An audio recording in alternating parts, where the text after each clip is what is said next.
Assalamualaikum warahmatullahi wabarakatuh. Perkenalkan, nama saya Arina Gisa dengan NIM 1120122.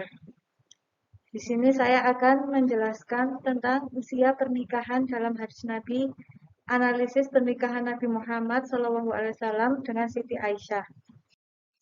Yang pertama, hadis Nabi tentang usia pernikahan Siti Aisyah yang berbunyi, wa hadatsana Yahya bin Yahya ahbari Abu Ma'wiyah an Hisham ibnu Urwah hadasana ibnu Namirah walahdulahu hadasana ibdatu huwa ibnu Sulaiman Hashim an abihi anin Aisyah qolat tazawwajani Nabi sallallahu alaihi wasallam wa ana bintu titasinin wa bani wa ana binti tis'is sab'in, dan telah menceritakan kepada kami Yahya bin Yahya telah mengabarkan kepada kami Abu Muawiyah dari Hisham bin Urwah, dan diriwayatkan dari jalur lain telah menceritakan kepada kami Ibnu Numair, sedangkan lafadznya dari dia telah menceritakan pada kami Abdah yaitu Ibnu Sulaiman dari Hisham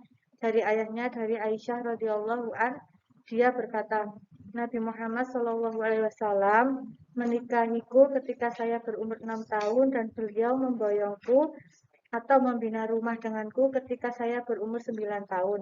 Hadis riwayat Muslim. Kualitas sanad dan mantan hadis. Para ulama berbeda pendapat dalam menyikapi hadis yang diriwayatkan dari Aisyah.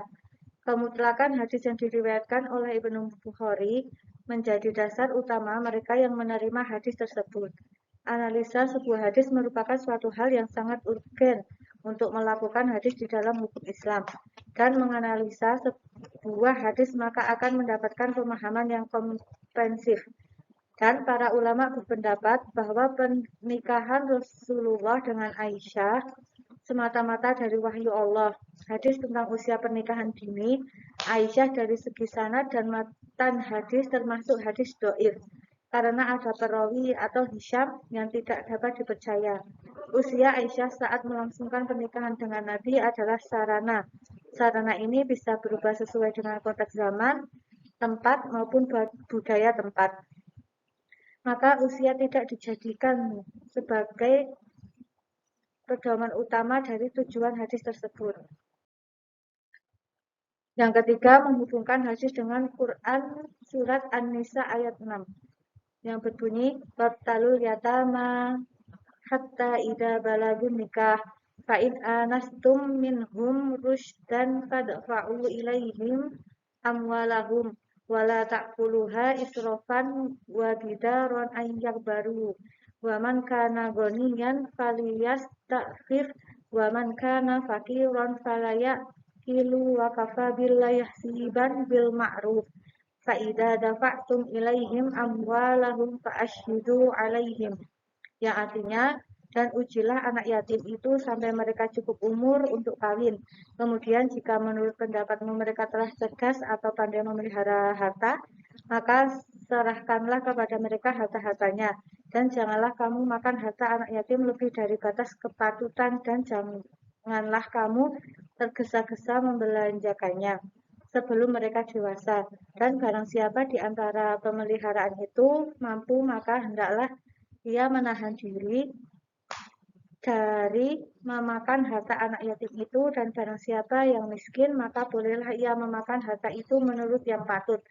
Maka kemudian apabila kamu menyerahkan kepada mereka, maka hendaklah kamu adakan saksi-saksi atau tentang penyerahan harta mereka, dan Allah cukup sebagai pengawas atau atas persaksian. Quran An-Nisa ayat 6. Dan poin keempat, pendapat ulama tentang usia menikah. Batas usia perkawinan menurut fuqaha dan penerapannya dalam undang-undang perkawinan di dunia Islam, di dalam kitab-kitab fikih, maka fuqaha berbeda pendapat tentang batasan usia seorang untuk dapat disebut baligh. Menurut Imam Abu Hanifah, yakni setelah seorang mencapai usia 18 tahun bagi laki-laki dan telah mencapai usia 17 tahun bagi perempuan. Sedangkan menurut kebanyakan para ulama, termasuk pula sebagian ulama Hanifiyah, yaitu apabila seorang telah mencapai usia 15 tahun, baik anak laki-laki maupun anak perempuan. Menurut ulama Hanafi, anak laki-laki dipandang balik apabila usianya telah mencapai 18 tahun dan perempuan 17 tahun. Kemudian mazhab Syafi'i memberikan batasan 15 tahun untuk laki-laki dan 9 tahun untuk perempuan. Menurut mazhab Hanbali, baik laki-laki dan perempuan 15 tahun. Sedangkan ulama Maliki memadai kedewasaan dengan tumbuhnya rambut di beberapa tempat atau anggota tubuh. Sekian, terima kasih presentasi dari saya. Wassalamualaikum warahmatullahi wabarakatuh.